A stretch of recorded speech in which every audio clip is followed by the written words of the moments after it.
Hello everybody and welcome to a video about Dwarf Fortress. A question that I've been seeing a whole lot recently is what exactly is the difference between Premium and Classic? Now for me, this question is rather self-explanatory as I've been staring at the Steam version and the development of Dwarf Fortress for a couple of years. But if you're confused about what these terms mean, I hope that this video can clear that up pretty quickly. If you're already initiated and you know what these words mean, then this video is probably not for you. Let's dive in. Off the top, real quick, Premium is referring to the versions that will be for sale on itch and Steam, whereas Classic is referring to the version that is free on the Bay 12 Games website. Over the last 20-something years, as Dwarf Fortress has existed, it's always been free on bay12games.com/dwarves. And as the game's developed, it's kind of become this Frankenstein's monster of crazy UI design and things on top of things with features added on top of features in a way that doesn't make sense. The terms Premium and Classic are referring to the version that will be for sale, and that is Premium, so this will be for sale on Steam and itch.io, whereas Classic will remain free on bay12games.com/dwarves. As for the actual differences between the two of them, Premium is going to be including all of the fancy pixels that you've been seeing in these screenshots, so all of the graphical elements and all of the beautiful colored UI, as well as the soundtrack and soundscapes that will be included. Classic is also getting the UI redesign, but will look a little bit closer to this.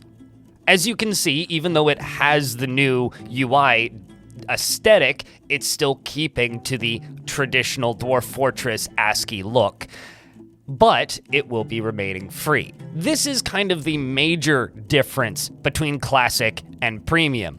Since I throw a lot of terms around when I'm talking about Dwarf Fortress, in this video I think it's also worth explaining what Fortress Mode, Legends Mode, and Adventure Mode are. Fortress Mode is the most traditional and probably the most popular Dwarf Fortress mode, where you build a fortress full of dwarves. The kind of goal of this mode is to simply have as much fun and build as big of a fortress and keep it as stable as possible. Of course, you could retire that fortress at any time and go elsewhere in the world and build another fortress, but this represents the most popular mode of play in the game. Adventure Mode plays more like a single-player RPG, where you can take control over one dwarf from any faction or any character for that matter. It could be an elf, human, goblin, hamster person, whatever floats your boat, really, and then you walk them around in the world in a single-player format.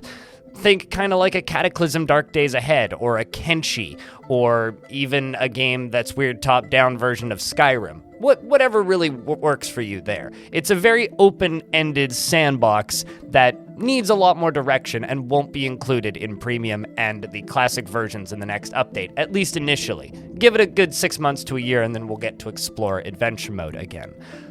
Lastly, we have Legends Mode. Legends Mode is a printout of your world's history.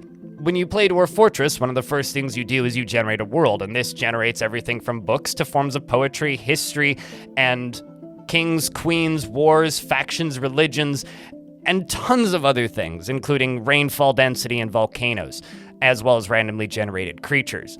Legends Mode lets you just read through all of that in chronological order. It's actually one of the overhauls that I'm looking forward to most. Currently, it's a bit of a mess, and it's very hard to sort things, and there's no real way to keep track of what you've read already, and there's no tabs or anything, and it's a lot of just kind of guesswork and writing names down and hoping that you can remember things, whereas Premium, and I guess the new version of Classic's Legends Mode, is going to include hyperlinks and tabs, and I can't wait. It's going to be fantastic. I hope that this video cleared up a few questions for you if you've been wondering about them for a while, and if you want to support this video directly, you can do that via Patreon, or you can do that via Super Thanks down in the comments section. If you would like to watch me when I play video games live, you can do that at twitch.tv/BLINDIRL. Thank you very much for watching this video, and I hope to see you in the next one to talk about more Dwarf Fortress.